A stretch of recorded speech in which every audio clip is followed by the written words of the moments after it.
Hey, what's up, guys? Just gonna try to upload the build. I actually did film 90% of the build on this one, but my batteries keep dying on my little cheap camera. I was trying to finish film the last portion where the car is finished, and I gotta charge these batteries again. So I'm still debating on whether to even bother with uploading the build. It's probably about 3 hours worth of footage to go through, try to edit down, and I'm just not that good at that sort of stuff to begin with. So I don't know. We'll see if there's anyone who really wants to see it. Let me know. Otherwise, we'll just go through the car in its final state. It did take some finagling here and there to get it to this point, but I'm super happy with how the thing turned out. Sorry I don't have any paint on it. I'm not real sure how I'm gonna do that. It's not like I'm gonna be able to pull this off with actual paints. I'm sure some of you could, but you've seen my work. So anyways, this is the Jet 4-wheel drive. I think it's the Tag Jet Pro. I'm sorry, Tag Jet 4-wheel drive Pro. All right. You guys have seen this stuff before. We'll talk about it real quick, but anyways, it's kind of got like a Salute vibe, or maybe a Hirobo Invader as far as the body goes. It's borrowed a lot from the Schumacher Cat. Obviously, the layout there looks very familiar, I guess. And then, underneath it sort of looks like a Coyote as far as the suspension goes, but now it's on a flat chassis. So man, I mean, this is just I'm sure there's a good word for it, but this is just a blend or a mix up of so many cars from the day or the time. So let's pop this body off. I think this wing, I left it loose. Nothing crazy about that. Cutting out the body itself wasn't too much of a chore. The lines that they provided were pretty much right on. The only area I had to trim some additional material from was right here to get over these screw heads that stick up. Otherwise, the lines were true. They were where they needed to be. It gets a little tricky back in there, but Dremel work.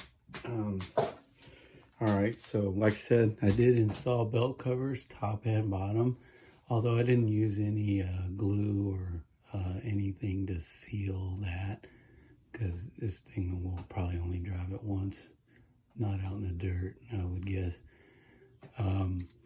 It has, when you're holding the car like, it's finished, it feels pretty premium. I gotta be honest. It's very rigid, not a lot of flex, although that's not totally true up front. You can probably see that plastic shock tower just flexing. They did put some holes on those, so you could probably throw something in between the two after you put the body on. That would keep them from squishing together. Yeah, you can see it's pretty easy to do that. In the rear, that seems pretty rigid up there. No issue. You do have the plastic spur and pinion combo, which is sort of common for most of the Tag cars. I don't love it. It's pretty smooth. I had to move that. There is a pretty good gap between the mesh isn't real tight because there's a high spot on this spur that if I move it any closer, it's got a rough spot. So yeah, for not racing, just gonna give it a run, so it should be all right as is. That's the motor that came with the kit. The shocks went together pretty good. Overall they're pretty smooth. I kind of like that progressive coil spring setup there. Yeah, I think they're good looking shocks. Dog bones everywhere, so there's no universals, which is a little bit of a letdown, I think, considering they put universals in the Tag Pro 10. And if this is supposed to be a, pro model, kind of surprised they didn't put universals up front at least. But so where do we run into any trouble with the build? One of these suspension balls didn't actually have a 3mm hole through it, so it was just a solid block of brass. So I had to drill a through hole in one of them. No big chore there. These steering linkages, they were a bitch. That was such a tight fit. I'm sure those will probably split because they're so tight. And there was no like length setting in the manual that I could find, so I just had to keep dialing them in and trying it and seeing what worked best. I think I got it pretty straight or even. Same for the upper suspension arms on both ends, front and rear. There were no length numbers in the manual, so we kind of had to try and trial and error. Ended up going with a 0.25 inch gap front and rear, so at least they're consistent. What else did we run into trouble on? Okay, so yeah, in the build video I'll go through all this, but these little holes here, which is kind of common, I think, for like the Schumacher and maybe PB, at least PB Ace, I know. They gave you these little self-tapping screws for the bearing carriers for the plates, at least in the rear gearbox. And that's for the eccentric bearing carriers. You can kind of see it back there. Well, sort of, it's kind of hidden. Yeah. Well, in this kit, I think they wanted to do that as well, but they didn't give you self-tapping screws. They just gave you machine screws. It's 2.5mm machine screws.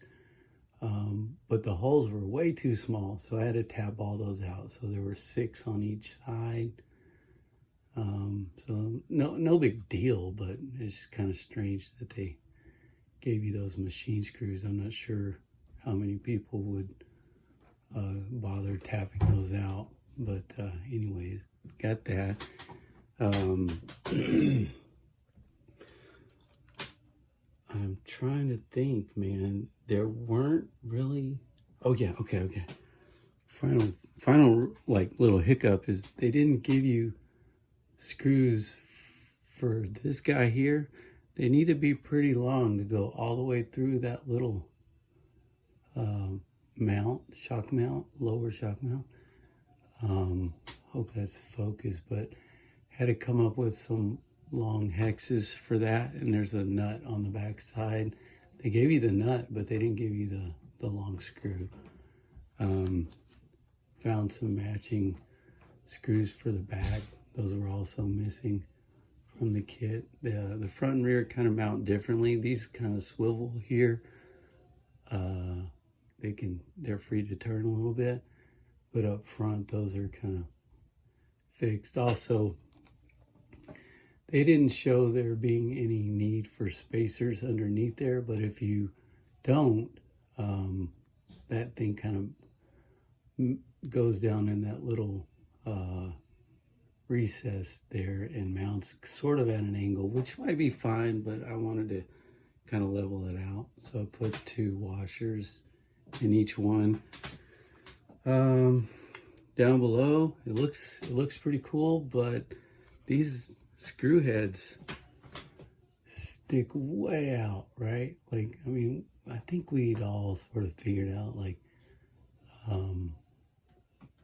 giving you, what